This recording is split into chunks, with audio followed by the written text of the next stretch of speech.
Bismillahirrahmanirrahim. Alhamdulillahi Rabbil Alameen. Wa salatu wa salamu ala ashrafil anbiya wal mursaleen. Muhammadur Rasulullah sallallahu alayhi wa alihi wa sahbihi wa sallam.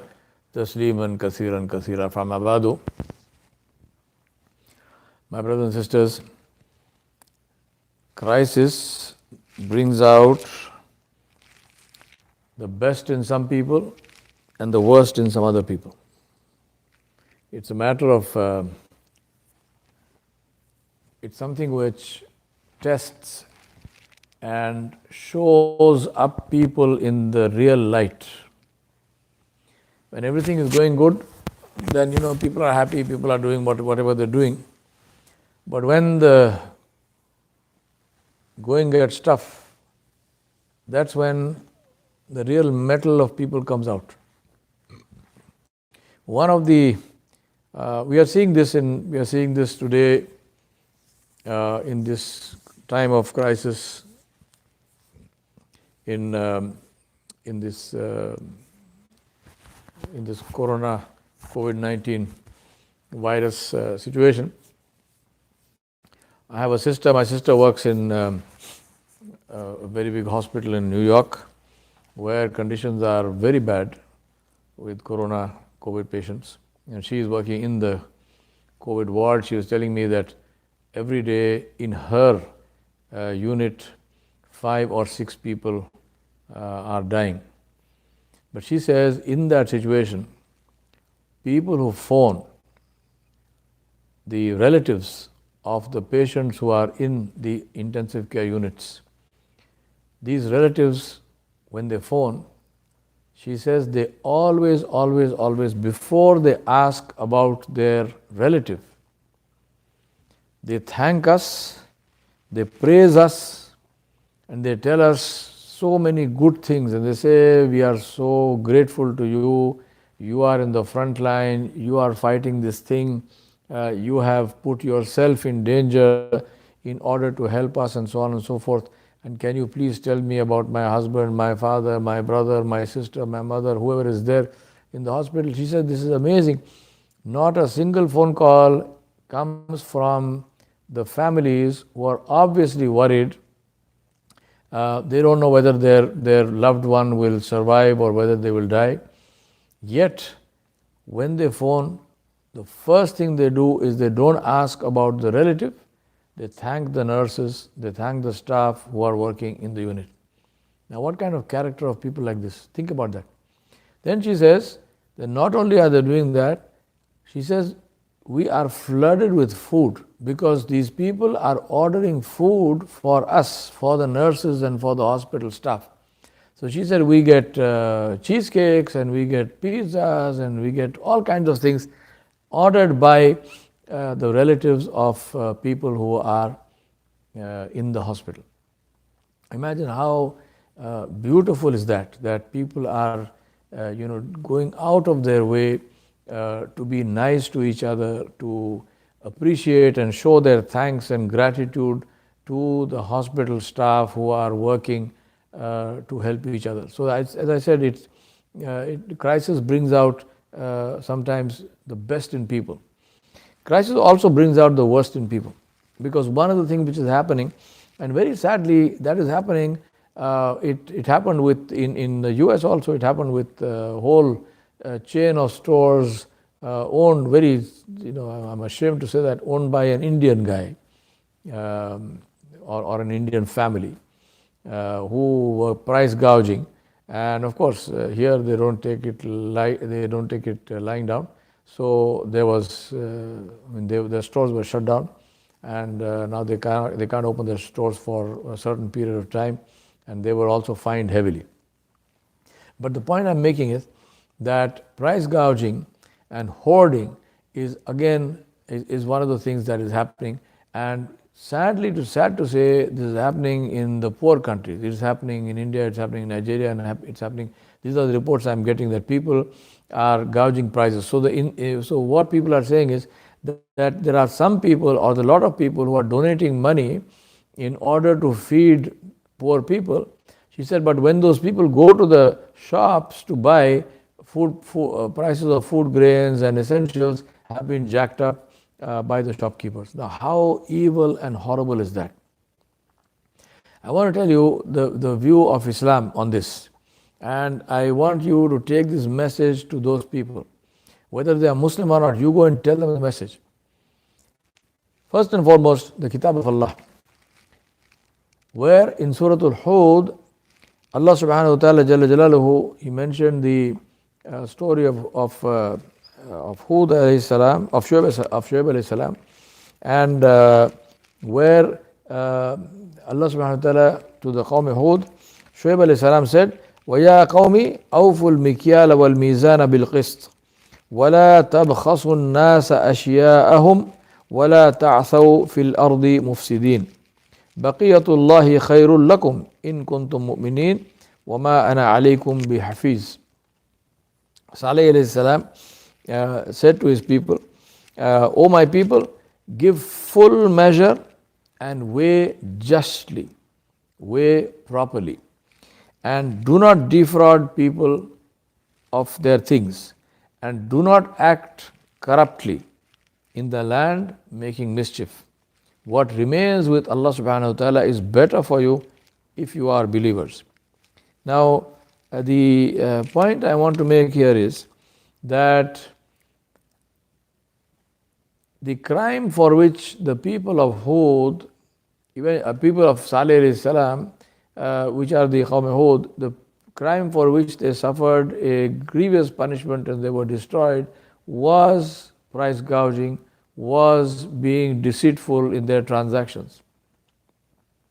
Rasulullah sallallahu alaihi wasallam went a step ahead to the level of ihsan, and he said, when you weigh, give more. Not only give correctly, but he said give more. The basic fundamental principles of commerce in Islam is one, to give just weight and measure. Be just in your weighing and measuring. And obviously weighing and measuring doesn't refer only to material products which can be physically weighed. Weighing and measuring means the amount of hours you give to a particular work. You're getting a salary. Are you working for the full salary? Are you doing your best in what you are doing? If you are volunteering, there's a big misconception in the minds of people that if they are doing volunteering, they think they can do it anyway. No. When you are volunteering, do even more, because now you are working only for the sake of Allah subhanahu wa ta'ala. So to give just weight and measure. Number two, not to withhold from people things that are due to them. Don't take things which are due to the people. Do not commit evil on the earth with the intention of doing mischief, and to be content with the profit that is left to us after dues have been paid. So hoarding and price gouging are completely haram in Islam. In a hadith which is in Musnad Imam Ahmad and also in Al-Hakim, Rasulullah sallallahu alaihi wasallam said, whoever strives to increase the cost of products for people, Allah subhanahu wa ta'ala will seat him in the center of the fire on the day of resurrection. Rasulullah sallallahu alaihi wasallam said, which means whoever strives to increase the cost of products, the meaning that there is a shortage, there is a crisis, people are in need of food and other things. Some of the muhaddithin have said this doesn't apply only to food but to anything which is essential. People are, the shopkeepers now, business people, they hoard these things, they buy them cheap and they want to sell them at a higher profit. Rasulullah sallallahu alaihi wasallam said, the one who does that, Allah will seat him in the middle of the fire on the day of judgment. Mu'adh radhiyallahu anhu said that he heard Rasulullah sallallahu alaihi wasallam saying, what an evil person is the one who withholds. If Allah causes the price to drop, he would be saddened, and if he causes them to climb, he would be excited. And this is the hadith in Bayhaqi. Nabi sallallahu alaihi wasallam is saying, what an evil person is that. That is hoarding and then is waiting. If the price drops, he is sad, and if the price increases, which means now he can sell it at a very high profit. And he's talking about, now we're talking about essentials in times of need. This doesn't apply to normal things in normal times, essentials in times of need. Nabi sallallahu alaihi wasallam said, what an evil person that is. Umar ibn al-Khattab radhiyallahu anhu reported that Rasulullah sallallahu alaihi wasallam said, whoever hoards food away from the people, Allah subhanahu wa ta'ala will afflict him with leprosy and poverty. And this is in Sunan Ibn Majah. Umar ibn al-Khattab radiallahu anhu says that the one who hoards and withholds, especially food, from the Muslims and from the people, Allah subhanahu wa ta'ala will afflict this person with leprosy and with poverty. Reported Abu Umama radiallahu anhu, Rasulullah sallallahu alaihi wasallam said, "O son of Adam, if you spend the surplus, it will be better for you. And if you retain it, it will be evil for you. You will not be reprimanded for storing what is enough for your need. First of all, spend on those who are your dependents." And this is in Tirmidhi as well as in Riyadus Salihin. Abu Umama radiallahu anhu, he reported that Rasulullah sallallahu alaihi wasallam said, he's talking now to generally to all people, he says, "O son of Adam, if you spend the surplus, it is better for you." Meaning, if you give it to people, charity, spending, he says, good for you. If you retain it, it will be evil for you. Meaning, if you are stingy, if you are holding goods and services in times of need, then you are an evil person and this will have an evil effect on you. You will not be reprimanded for storing what is enough for yourself. So you can keep for what is enough for yourself, but more than that, if you keep it and thereby you are depriving others of things they need. Like we saw here today, for example, people going, not today, meaning in these days, people going into stores and panic buying, right? Here in the West, they bought all the toilet paper. But whatever it is, hand sanitizers, people buying, food, and buying some food, buying some to store is fine. But you are emptying the store. You are taking away everything, so nobody else can get that. Now that is bad. That is very, very evil. Rasulullah sallallahu alaihi wasallam has strongly reprimanded this, and he said, if you buy enough for your need, that's fine. But and then he said, first of all, spend on your dependents. Ahnaf bin Qais radiallahu anhu reported, he said, when I was in the company of the elites, of the leaders of Quraysh, Abu Dharr Ghifari radiallahu anhu came there and he said, give glad tidings. Now he's speaking sarcastically.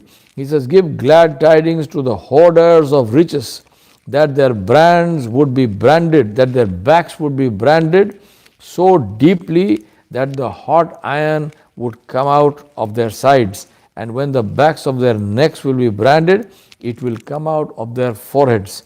He, Abu Dharr radiallahu anhu, went away and sat down. Ahnaf bin Qais says, I asked people, who is he? They said, he is Abu Dharr. I went to him and I said to him, what is it that I heard from you which you are saying about branding people who are hoarding wealth?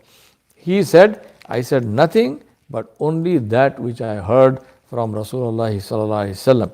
I again said, what do you say about this gift? And he's talking about a gift. He said, take it for today, it is a help, but when it becomes the price of your religion, then abandon it. He's talking about somebody giving you something. He says, if it's price of your religion, meaning that for that you are having to do something which is haram, he said, leave it, don't take it.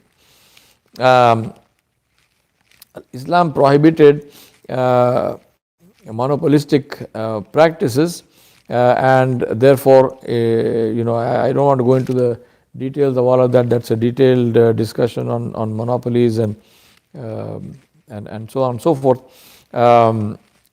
According to Islam, a person who sacrifices his faith and loses the good pleasure of Allah subhanahu wa ta'ala to make money has not done a good bargain. And that's why the prohibition on interest, for example, because interest destroys wealth. Interest is where you are taking advantage of somebody's need, and Allah subhanahu wa ta'ala declared war on the person who is dealing in interest. That is why Islam also prohibits us from dealing in anything which is haram. Many people justify selling alcohol, selling cigarettes, selling pornographic magazines, selling pork products and so on.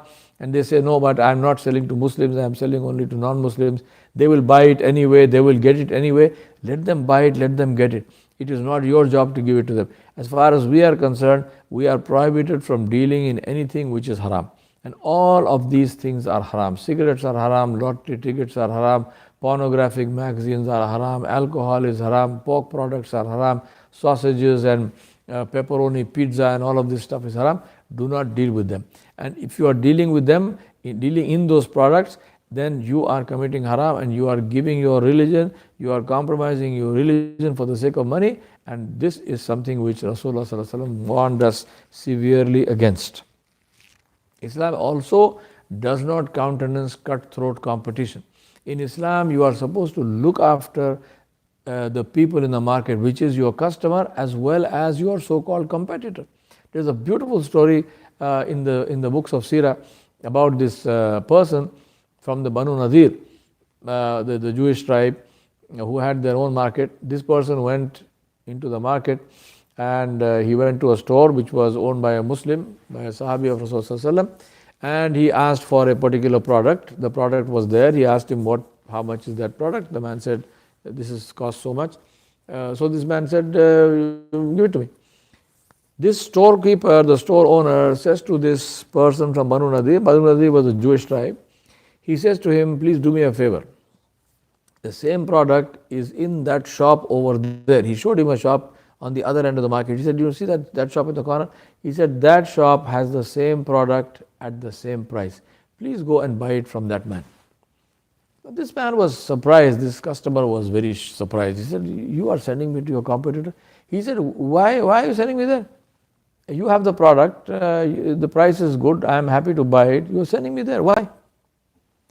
This person said, this Muslim man, he said to him, I have been in this market all day. Now the time is coming to close the market. In a short while, it will be evening and we shut the market down. And he said, I have been watching that man today. For some reason, he did not get any business. Nobody has come there. Now, if the market shuts down today, he will have nothing to take home. So you go and buy it from there. What is it to you? I mean, it's for you the same product, same price. Go buy it.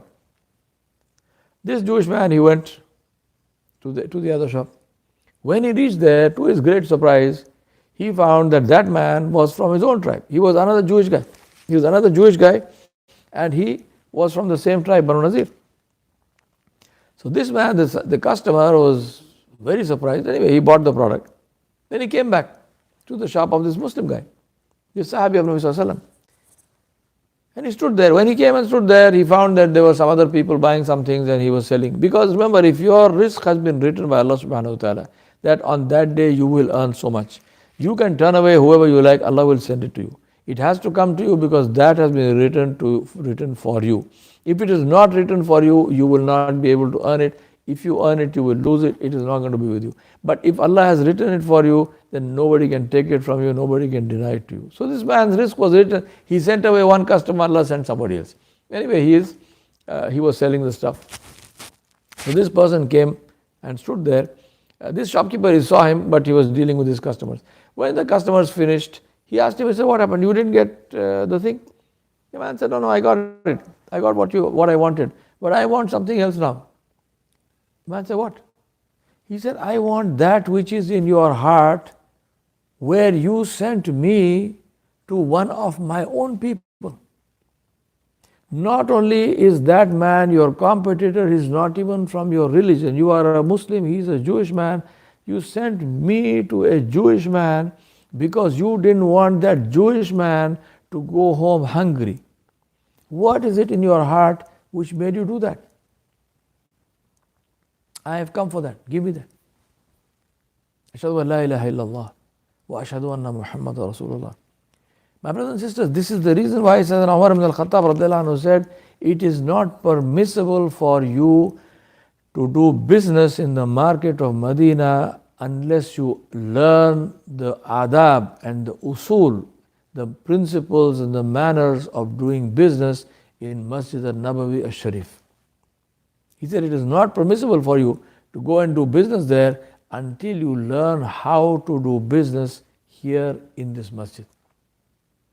Yeah, think about that. This is the beauty of this wonderful religion of ours, that it has a prescription for everything that we do. It teaches us how to live our life, and it teaches us how to live that life in every aspect of that life. Nothing is left for us to guess. In Islam, the buyer and the seller are expected to look after each other, not to destroy each other. This whole issue of kill the competition, destroy them, la hawla la quwwata illa billah, this is not from Islam. This is not from Islam. This is what the purely aggressive capitalistic mentality has created, and this is the reason for so much of pain and suffering in the whole world, because people are thinking like this. People are thinking like this. People are thinking of how what they can do to corner wealth, to corner influence, to corner products and so on, and they use times like this, times where people are in need, to make money out of the suffering of people. Please understand, if you are hoarding, if you are gouging prices, if you are raising prices in order to make an extra profit, I'm not saying profit is haram, profit is not haram, but if you were selling something for $10 yesterday and today you raise that price to $11, $12, $20 because now the demand is more, because people are in need, people need food, and you are raising the prices of food products, then believe me, you are eating fire. You are putting the fire of Jahannam into your bellies, because this is haram in Islam. You have no right to do that. Sell at a profit, no problem. I'm not saying give it free, I'm not saying sell at a loss. Sell at a profit, but the normal profit that you used to make in normal times. Do not increase it, do not make it extra in order to take advantage of people's need. Don't profit on people's suffering. So Islam therefore prohibited us from dealing in anything which is haram, and also prohibited us from dealing in products and services by taking advantage of people's difficulty and people's need. Islam teaches us to take care of one another. Islam teaches us to be responsible for one another, which means that if somebody is in need, we help them.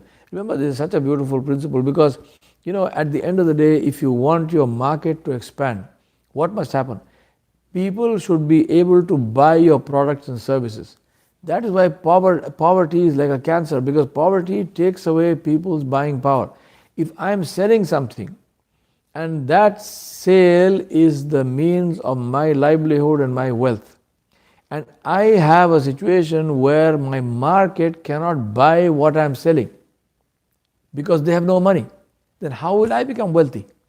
I cannot become wealthy because I have no market. My market is dead. Because my market, I am living in an environment which is full of poor people.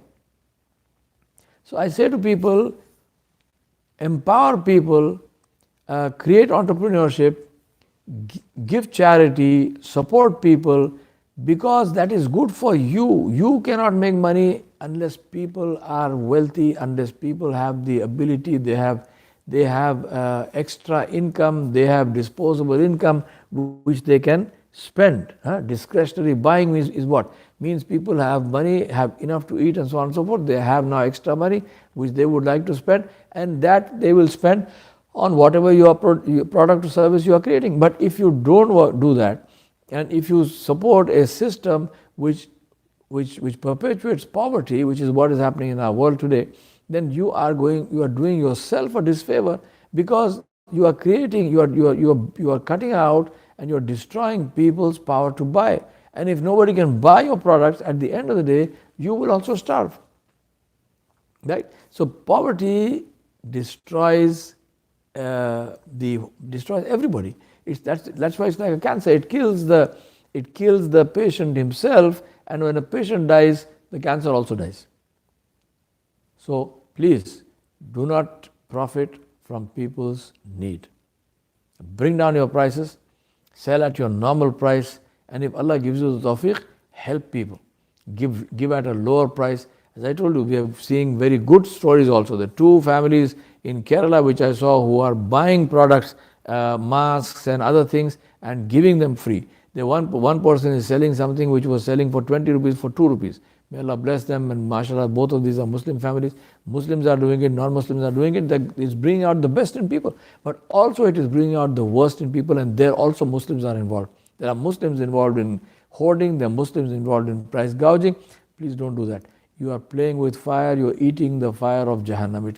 It's coming into your belly because you are profiting from the need and the pain and the suffering of people. Don't do that. Make istighfar, make tawbah. If you have done it, return it to them. وصلى الله على نبي الكريم وعلى آله وصحبه أجمعين برحمتك يا أرحم الراحمين.